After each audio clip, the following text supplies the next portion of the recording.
we have flexion and extension, lateral flexion in either direction, and rotation in either direction. So we're going to use different inclinometers or compass depending on the motion. So we'll always, similar to before, we're always going to use the one that is where the axis is the plane of movement.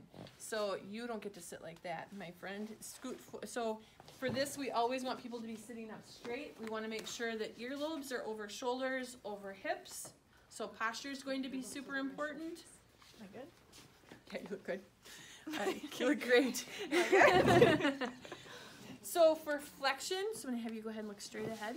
Okay. So for flexion, what we want to do is make sure that this is at 0, so you can see that it's at 10 degrees, so none of you can see what's going on over there. Just Everyone needs to see me in my beauty. yes. Up close and personally. I have no shame in being ashamed. Okay, so I'm gonna have you tuck your chin down just a little, not that much. There you go. So now I have her at 0, and you see that she's very well aligned here. So Aubrey, what I would like you to do with is I'd like you to look up at the ceiling without letting your shoulders move. So go ahead and go back. Okay, so then we can read this, and that's going to be 88 degrees, and come on forward. And you'll see on the next slide that 88 is a lot of extension. Okay? Now, what I'm going to have you do now is go ahead and do the same thing, and now I'm going to have you look forward and look down.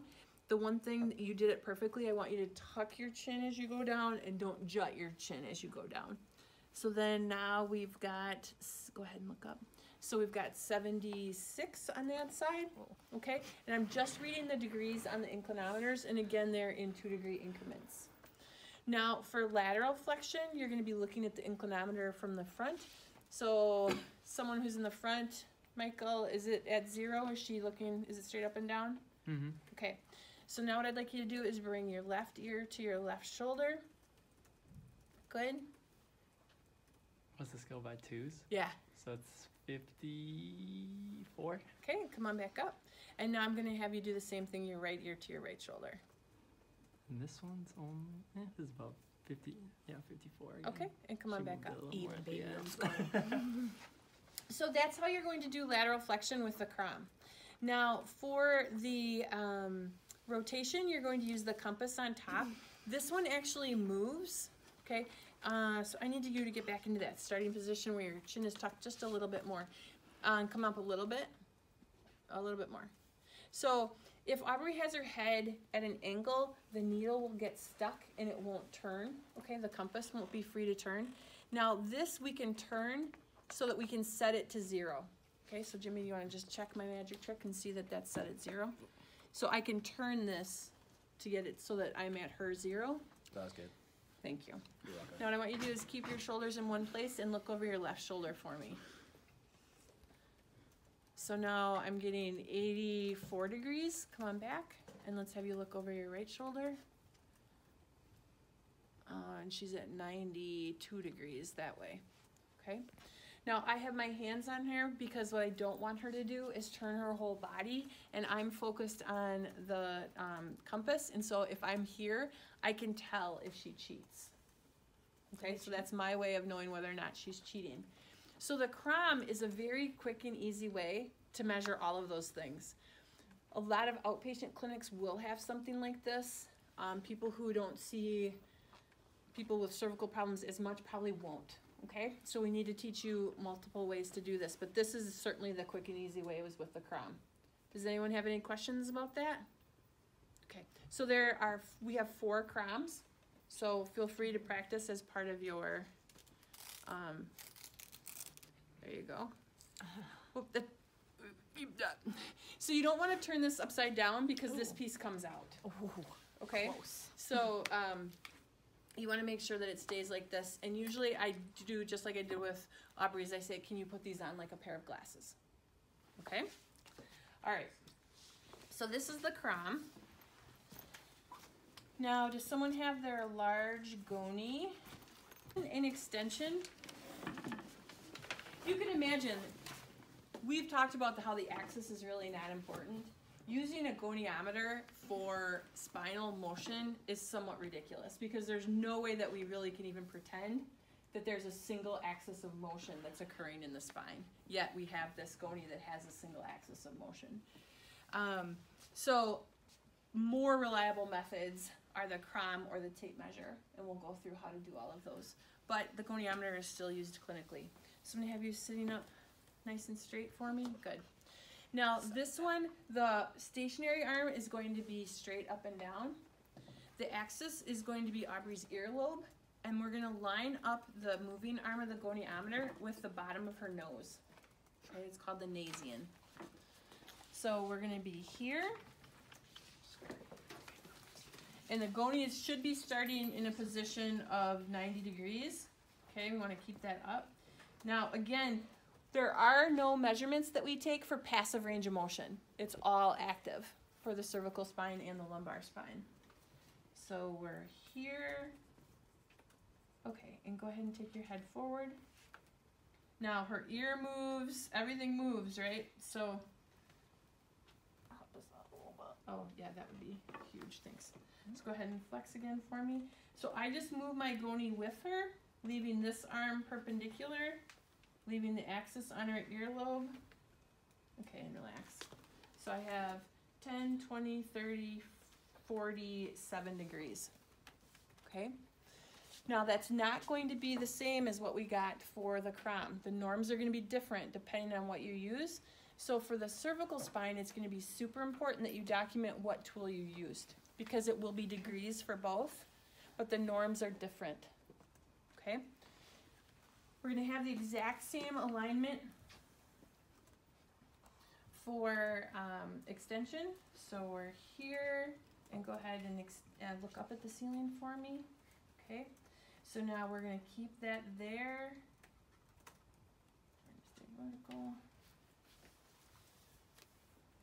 Okay, and relax. Sorry, I kept you there so long. Okay. And so we got 84 degrees, okay, for her extension. Ooh.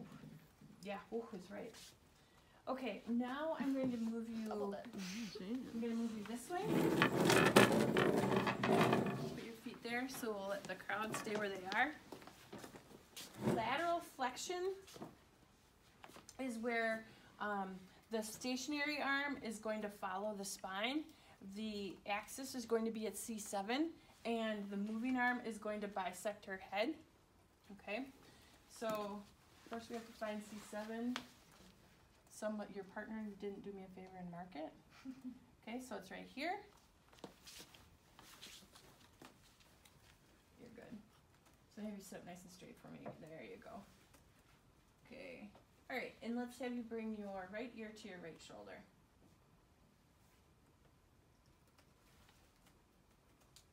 Okay, and relax. Oops, sorry. We've got 10, 20, 30, 48 degrees. Okay? And we would do the same thing to the left. So we're having that posterior alignment. Now I'm going to have you come back over and have a seat in this chair.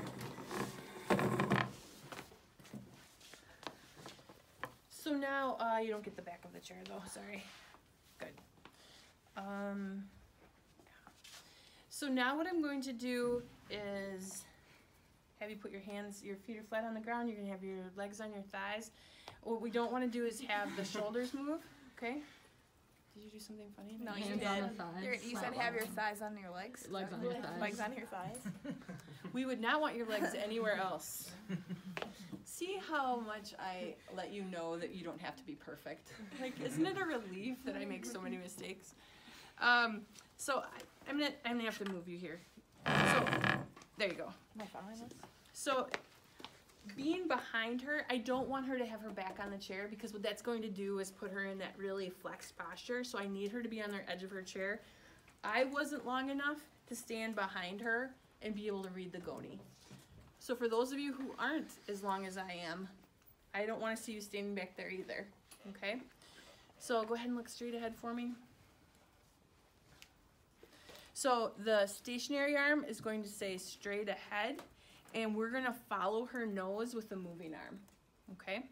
So if I'm standing here, now if I'm standing like this, I am not going to have her turn right, okay? Just not going to do it. So I would have her turn left, and then when I'm going to measure to the right, I would go stand on the other side, okay? All right, go ahead and turn. Thank you.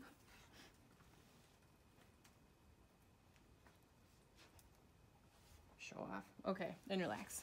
So she has 98 degrees, okay, of rotation to her left. And then again, like I said, I would come to this side to measure going the other way. All right? Yeah, very safe driver.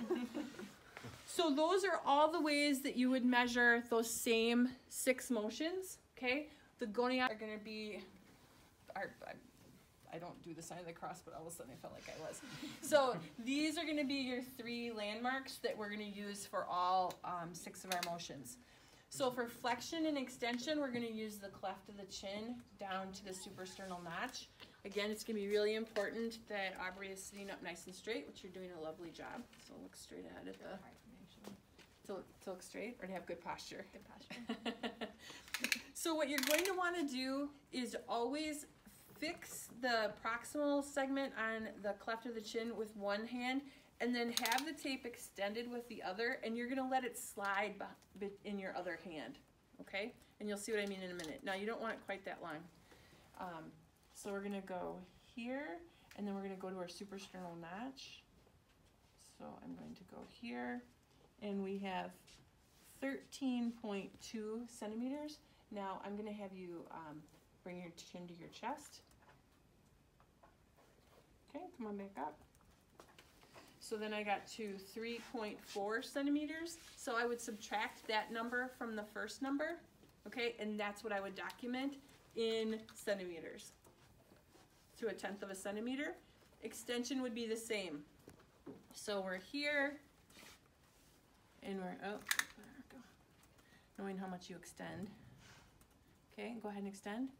Do you see how my hands aren't moving? And I'm just letting the tape move, okay? And then I'm getting that number, 21.1.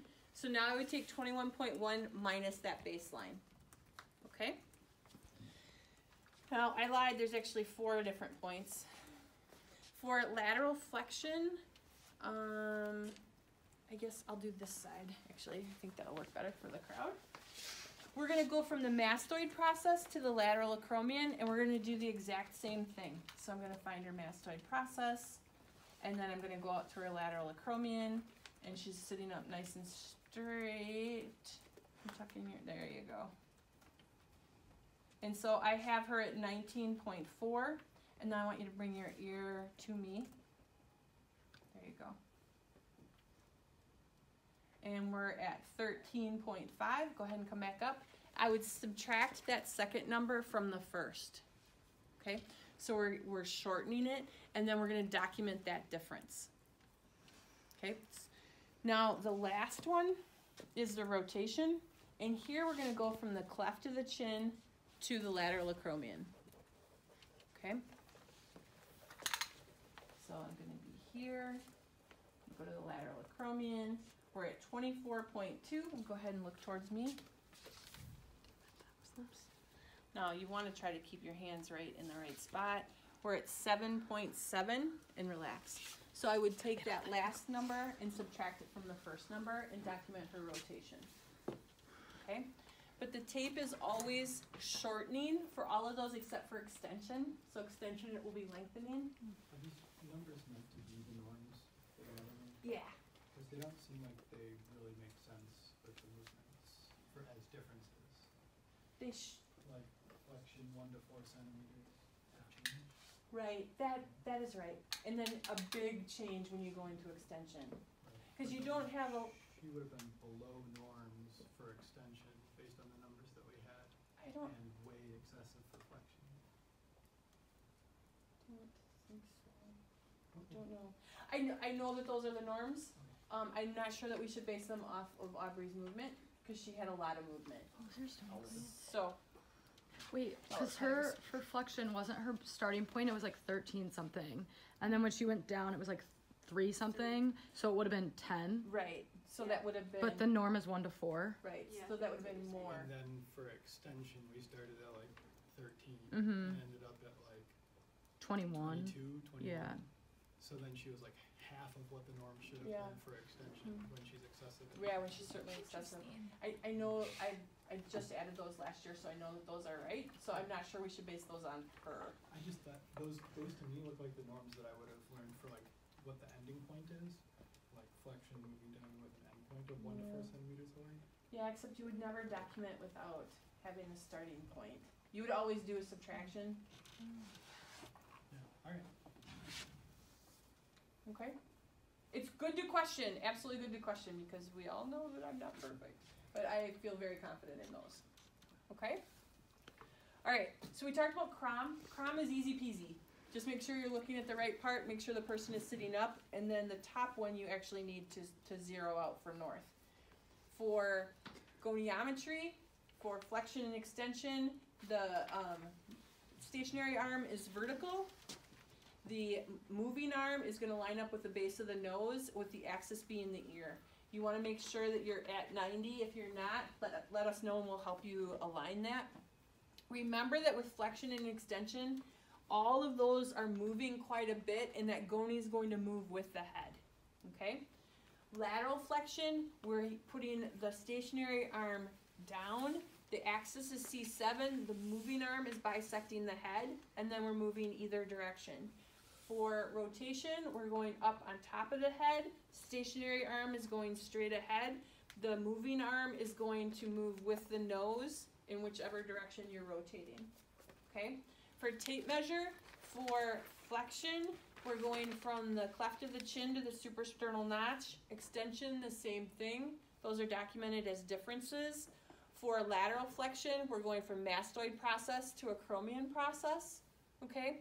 And then for rotation, you're going from the cleft of the chin to the lateral acromion. You always want to have the tape fixed with your top hand and allow there to be slack in the other hand, because you want to keep your hands in the same position. What you don't want to do is take the measurement, remove the tape, have them move, and try to measure again. You will not be reliable. You want to try to keep your hands on the patient as the patient moves. Okay? All right.